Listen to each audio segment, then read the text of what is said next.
जी अस्सलाम वालेकुम।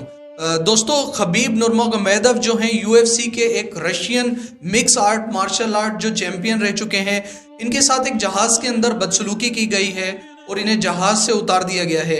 आज मैं आपको ये मुकम्मल वाक़या भी बताऊंगा, जहाज़ से किस तरीके से उतारा गया और क्या कन्वर्सेशन इनके दरमियान हुई है। जो एयर होस्टेस थी, उसके बाद उन्होंने सिक्योरिटी एहलकार को बुलाया और खबीब को जो है डीप्लैंड कर दिया गया, मतलब जहाज़ से उतार दिया गया। सबसे पहले जो है मैं खबीब के बारे में आपको थोड़ा सा बताता चलूं कि खबीब जो है 20 मार्च 1988 को खबीब रशिया में पैदा हुए और वहाँ ही इन्होंने इब्तदाई तालीम और अपनी ट्रेनिंग हासिल की। इनके जो ट्रेनर थे वो इनके वालिद साहब थे, जिन्होंने इन्हें ट्रेनिंग करवाई। और खबीब की जो रिटायरमेंट थी, वो रिटायरमेंट भी सिर्फ इस वजह से हुई कि इनके वालिद साहब जो थे वो खालिक हकीकी से जा मिले और इस फानी दुनिया से कूच कर गए। Khabib Russian mix art martial art champion बने, जिन्होंने यूएफसी में बल्कि दुनिया भर में अपना एक लोहा मनवाया। आपको याद होगा कि कॉर्नर मैग्रेगर से इनका सबसे बड़ा मुकाबला हुआ, जिसके बाद पूरी दुनिया ने और जितने कंट्रीज थे जिनमें सबसे सरे फहरिस्त थे दुबई, सऊदीया और कतर जैसे जो ममालिक थे, इन्होंने अपना हीरो तस्लीम कर लिया।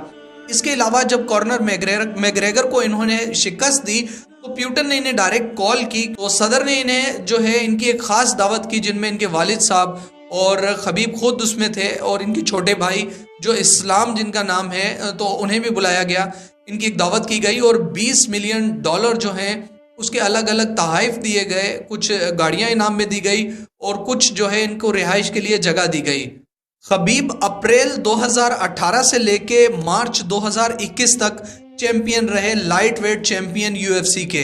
मतलब इस दौरान जो इनका ये ड्यूरेशन था तकरीबन 3 साल के करीब का, इसमें खबीब जो है वो हारे नहीं, कभी भी इनको शिकस्त नहीं हुई। इनके टोटल 29 मुकाबले हुए, जिसमें से 8 जो थे वो नॉकआउट थे, 11 जो थे वो सबमिशन थे। मतलब नॉकआउट उसको कहते हैं कि जिसको किसी को हरीफ को मुक्का मार दिया जाए या कोई ऐसा पंच लग जाए, कोई किक लग जाए जिसके बाद वो हरीफ उठ ना सके, उसे नॉकआउट कहा जाता है। 8 अपने मुकाबलों में इन्होंने नॉकआउट किया और 11 मुकाबलों में जो है वो सबमिशन हुई। सबमिशन का मतलब ये होता है कोई ऐसा दाव, कोई ऐसा लॉक लगाया गया अपने हरीफ पर कि उन्होंने अपने मुंह से उसको टैप आउट किया, मतलब हार मान ली कि जी मुझे छोड़ दिया जाए, मैं हार मानता हूँ। 11 मुकाबले वो थे। उसके अलावा 10 मुकाबले वो थे जिनमें जो इनके हरीफ थे वो एंड तक गए, लेकिन जो शिकस्त थी वो हरीफ को ही हुई। खबीब तमाम में जो है वो फातेह करार पाए। तो इस तरीके से 29 मुकाबले और 3 साल खबीब जो थे चैंपियन रहे यूएफसी के, और इसी वजह से ये चैंपियन रहे। इन्होंने रिटायरमेंट क्यों ली? जब आखिरी जो मुकाबला था उसमें इनके वालिद साहब की डेथ हो गई थी। इन्होंने कहा था कि मेरे वालिद साहब भी मेरे जो हैं उस्ताद हैं और वही इनकी ट्रेनिंग करवाते थे। जब वालिद साहब का इंतकाल हुआ तो खबीब ने रिटायरमेंट ले ली, और रिटायरमेंट होने के बाद क्योंकि इनका जो रिकॉर्ड था, जो करियर गुजरा था यूएफसी के अंदर, वो हॉल ऑफ फेम में जाने के लायक था। यूएफसी की तरफ से डिसाइड किया गया कि इन्हें हॉल ऑफ फेम में डाला जाएगा, इनका नाम डाला जाएगा, और 30 जून 2022 को खबीब का जो नाम है वो हॉल ऑफ फेम में आ गया। ये तो हो गई खबीब की हिस्ट्री कि खबीब किस तरीके से मार्शल आर्ट के चैंपियन रहे लाइट वेट के अंदर, और इनकी कितनी रिस्पेक्ट है दुनिया भर में। आज भी खबीब का जहां नाम आता है लोग हैरान हो जाते हैं उनके नाम सुन के। अब बात की जाए एयरलाइन की कि उसमें हुआ क्या। सबसे पहले तो आपको बताऊं कि अलास्का एयर जो है वो नहीं थी। कुछ लोगों ने कहा कि अलास्का एयर के एरोप्लेन में मौजूद थे, बल्कि वो नहीं थी। इनकी जो एयरलाइन थी वो थी फ्लाई फ्रंटियर, क्योंकि हबीब ने खुद एक अपना ट्वीट किया जिसमें बताया कि मैं अलास्का एयरलाइन में नहीं था, बल्कि मैं था फ्लाई फ्रंटियर एयरलाइन के अंदर। अब हुआ ये कि खबीब अपने भाई के साथ एक डेस्टिनेशन पे जा रहे थे, बल्कि इनके भाई के मुकाबले चल रहे हैं यूएफसी में, ये उसके लिए सफ़र कर रहे थे। ये बैठे खिड़की के पास, खबीब बैठे खिड़की के पास, जो कि एक एयर होस्टेस आई और उन्होंने इन्हें पहचान भी लिया। पहचानने के बाद इन्हें कहा कि आप यहाँ से उठ जाइए। तो खबीब ने वजह पूछी कि मैं यहाँ से क्यों उठूँ। उसकी वजह पे उन्होंने बताया कि आपको इंग्लिश नहीं आती, जिस पे खबीब ने कहा कि मुझे इंग्लिश भी आती है, मैं इंग्लिश को समझता भी हूँ और इंग्लिश समझा भी सकता हूँ। जिस पे एयर होस्टेस ने दोबारा कहा, जिस सीट पे आप बैठे हैं यहाँ खिड़की है, और अगर खुदा न खास्ता कोई इमरजेंसी होती है तो ये एग्जिट का रास्ता होगा बाहर निकलने का, तमाम जो यहाँ पे लोग बैठे हुए हैं उनका। जिस पे खबीब ने कहा कि मैं अच्छे से इसको हैंडल कर लूंगा, मुझे इंग्लिश भी आती है और मैं लोगों की मदद भी कर सकता हूँ।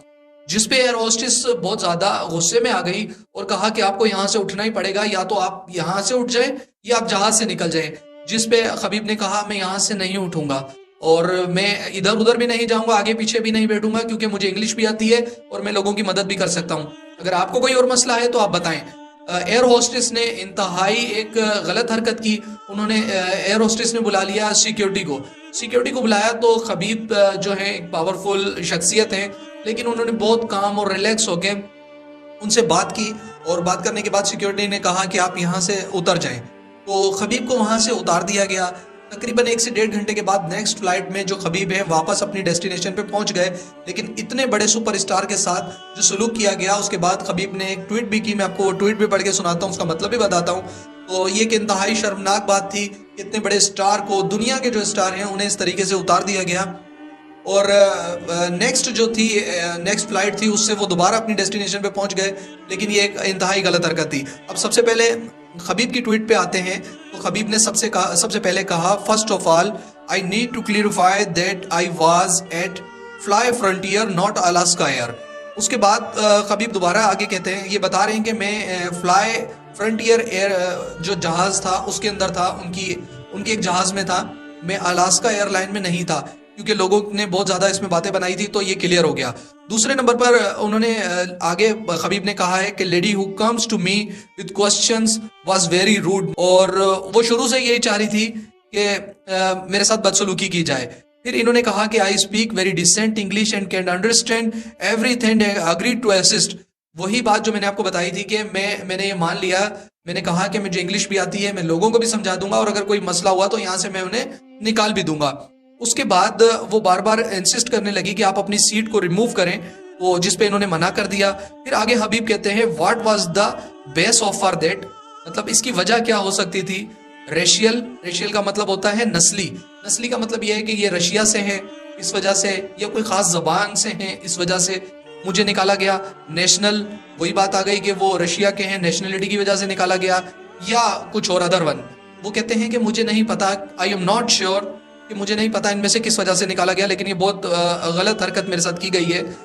फिर आगे कहते हैं कि 2 मिनट की कन्वर्सेशन हुई और she called security and I was deplaned from this aircraft. मुझे वहाँ से निकाल दिया गया, सिक्योरिटी को बुलाया गया और मैं चला गया। 1.5 घंटे के बाद 1.5 और जो है मैं वापस दूसरी एयरलाइन से अपनी मंजिल पे पहुँच गया। तो इन्होंने आगे यही लिखा है कि मैं यही चाहूँगा कि नेक्स्ट टाइम जो है वो किसी के साथ इस तरीके से बिहेवियर ना किया जाए। अब पूरी दुनिया के अंदर जो खबीब के चाहने वाले हैं, खबीब के अलावा भी UFC, तकरीबन सभी लोग UFC को देखते हैं, UFC की फाइट देखते हैं, और खबीब को तो तमाम जो लोग हैं, मैं समझता हूँ जितने मुस्लिम ममालिक हैं उनके ये हीरो हैं। तो खबीब को इस तरीके से निकालने पर जो मदा हैं वो बहुत ज़्यादा गमगीन है और परेशान है कि ऐसा नहीं करना चाहिए था। और बाज़ लोगों ने तो जो है एहतजाज कर सकते थे उस एयरलाइन का भी बाइकआउट किया है। उम्मीद करते हैं कि नेक्स्ट टाइम इस तरीके से किसी भी सुपरस्टार के साथ इस तरीके का बिहेवियर नहीं होगा, जबकि वो सुपरस्टार खुद काम और बिल्कुल अच्छे बिहेवियर में थे, डिसेंट बिहेवियर में। खबीब ने कोई भी ऐसी हरकत नहीं की जिससे उनके ऊपर कोई उंगली उठा सकता। उम्मीद करते हैं कि नेक्स्ट टाइम जो है ये एयरलाइन वाले इस तरीके की कोई हरकत नहीं करेंगे। स्टार के अलावा आम लोगों के साथ भी ऐसा सलूक नहीं करना चाहिए जो कि खबीब के साथ किया गया है। आप सब देखने वालों का शुक्रिया। अपना और अपने प्यारों का ख्याल रखिएगा। जज़ाकल्लाह जी, अल्लाह हाफ़िज़।